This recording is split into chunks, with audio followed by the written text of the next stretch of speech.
Greetings and welcome to another installment of Creative Juices. I'm Chris Purdy and I have some landscape art and photographic musings for you today. In my last episode, I went to the deep end a little with discussions of water's relationship to the landscape. This time I'm going to start off with an examination of geology in a landscape and take you to Sedona, Arizona, where my artistic love of rocks all started. While studying geology at Northern Arizona University, during the winter there was no better way to get out of the freezing snow at 7,000 feet elevation than to drive down Oak Creek Canyon through millions of years of rock to see the warm sun of Sedona. I fortunately have friends who study these landscapes more than I do, so last December we were able to do a winter trip through the most remote parts of Sedona without getting too lost. Walking across steep canyon walls with ice would not have been enticing to me before, but having good boots and guides allowed me to take photos I would never have got in college. Rocks hold truth about our existence, but also proof that we are temporary. Much of the history of our planet is right under our feet, but is covered by soil and life. But take away that thin protective layer, and one is walking on ancient seas, giant floods, apocalyptic explosions, tidal estuaries, and sand dunes. Walking across the red rocks is like being in a three-dimensional map of time. Ancient peoples harnessed this topography and made the rocks their homes, and even forms of communication. I hiked 25 miles across the backcountry over 3 days, but for the ancient residents, that would have been considered a neighborhood stroll.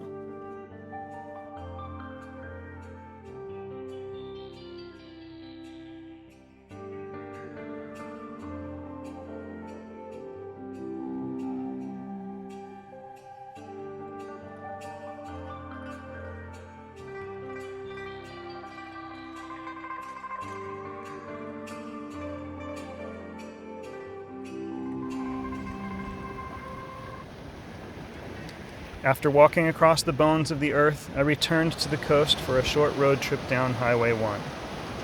After seeing monarch butterflies in Pismo Beach, we got to Santa Barbara in time for Christmas and some great views of sunsets over the water. I began making my digital art from this trip and have finally been able to make my own work emerge from the abstract. I was able to order myself a present that I want to unwrap in front of all of you. All right, everybody. The present time is here. The present. I'm in my upstairs gallery. This is where my favorite artworks reside, and I don't get to make new artwork. I mean, I make new artwork, but it's in a digital format. And being a digital artist, you just have to accept that your work often is electric, and as soon as the power goes out, your work kind of doesn't exist. So it's kind of fun when you do get to open up some new artwork.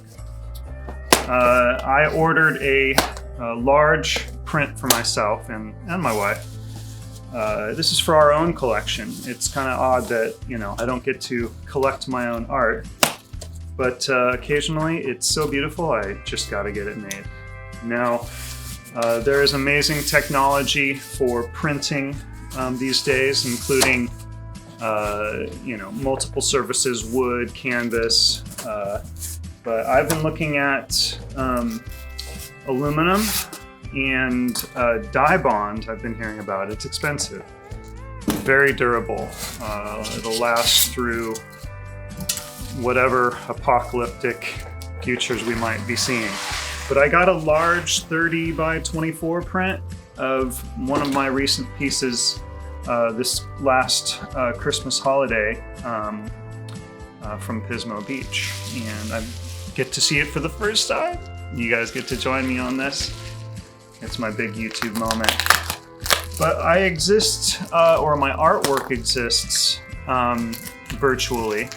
The landscape that I'm inspired by is a very real existence. So by putting this into a print form, I really actually make it exist, and it's kind of a big moment.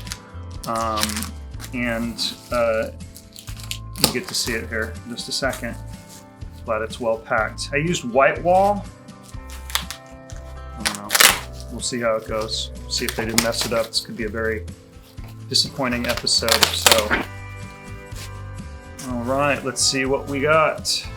Oh my goodness. Oh. Yep. That's looking good. You know, I make it on a small computer screen, so to see it in a large format, you get to see any mistakes you might have made, but you also get to see some of the beauty that you may not have seen before. So, well, there it is, folks, and please let me know if you would like a copy, and thanks for joining me on the show today.